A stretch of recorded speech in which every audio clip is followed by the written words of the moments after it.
इस संपूर्ण विश्व में सर्वशक्तिमान ईश्वर ही है और उनकी इच्छा के बिना एक पत्ता भी नहीं हिल सकता है। यह बात समय समय पर सिद्ध हो चुकी है कि ईश्वर प्रत्यक्ष रूप से भले ही दिखाई ना दें, लेकिन अप्रत्यक्ष रूप से वह इस संसार के कण कण में बसे हुए हैं।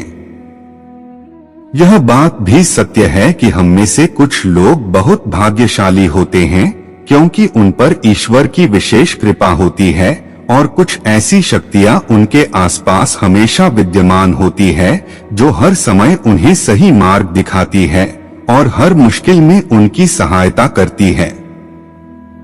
यही नहीं, यह ईश्वरीय शक्तियां कुछ ऐसे व्यक्तियों को चुनती है जो खुद भी सही मार्ग पर चले और दूसरे लोगों का भी सही मार्गदर्शन कर सके तथा उनकी सहायता कर सके। लेकिन हमें कैसे पता चल सकता है कि किन व्यक्तियों के पास अलौकिक शक्ति है या कौन से व्यक्तियों पर ईश्वर की कृपा है? तो आपको बता दें कि हमारे प्राचीन ग्रंथों में कुछ ऐसे संकेतों के बारे में बताया गया है जिनसे हम यह समझ सकते हैं कि किन व्यक्तियों पर ईश्वर की कृपा तथा अलौकिक शक्तियां है। तो चलिए जान लेते हैं उन संकेतों के बारे में। पहला संकेत, जिन व्यक्तियों के अंदर काम, क्रोध, ईर्ष्या, मोह, माया, लोभ तथा अहंकार जैसी भावनाएं नहीं होती, उन व्यक्तियों पर ईश्वर की विशेष कृपा होती है। ऐसे व्यक्ति व्यभिचार नहीं करते, उन्हें क्रोध नहीं आता या अपने क्रोध पर काबू रखना आता है। ऐसे व्यक्ति अपने मुख से कभी गाली गलौज नहीं करते। ऐसे व्यक्ति अपने मन में ईर्ष्या की भावना न रखकर दया और प्रेम की भावना से दूसरों से पेश आते हैं। ऐसे व्यक्ति संतोष वृत्ति के होते हैं, यानी कि उसे किसी भी वस्तु का अत्यधिक लालच नहीं होता है। उसे जितना प्राप्त होता है उसमें वह स्वयं को संतुष्ट मानते हैं। दूसरा संकेत, यदि किसी व्यक्ति को सपने में कई बार मंदिर या उसके आसपास का परिसर दिखाई देता है तो शास्त्रों में ऐसे व्यक्ति को भाग्यशाली माना गया है। जिन व्यक्तियों को अपने सपने में ईश्वर का बार बार साक्षात्कार होता है, उन्हीं व्यक्तियों के साथ ईश्वरीय शक्तियां जुड़ी होती है।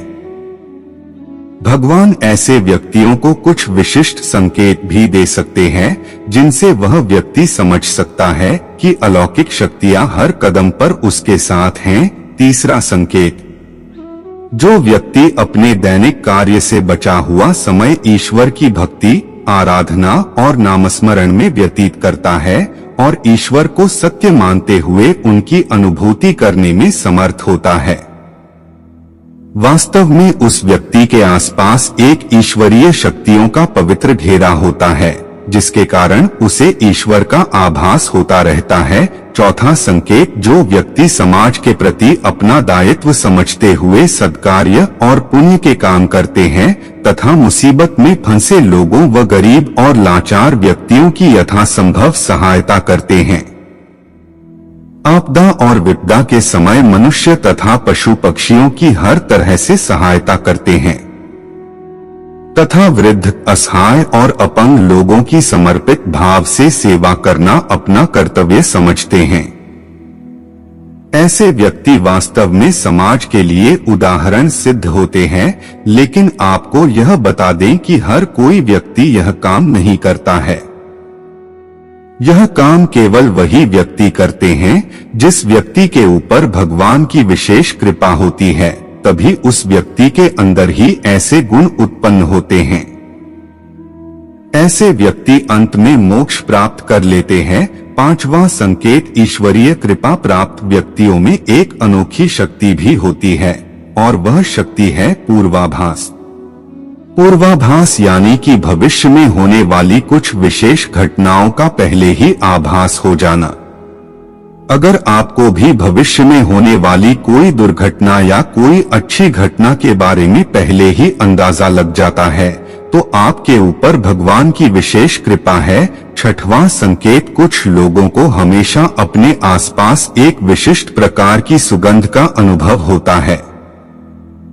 हमेशा सुगंधित फूल, अगरबत्ती, धूप या कपूर जैसे पवित्र सुगंध का झोंका सा हवा में तैरता हुआ महसूस होता है, तो यह उसके आसपास ईश्वर की उपस्थिति का संकेत तथा देवी देवताओं का आशीर्वाद होता है। 7वां संकेत ईश्वर का समय यानी कि ब्रह्मा मुहूर्त सुबह 3:30 से लेकर 5:30 या 6 बजे तक का समय होता है।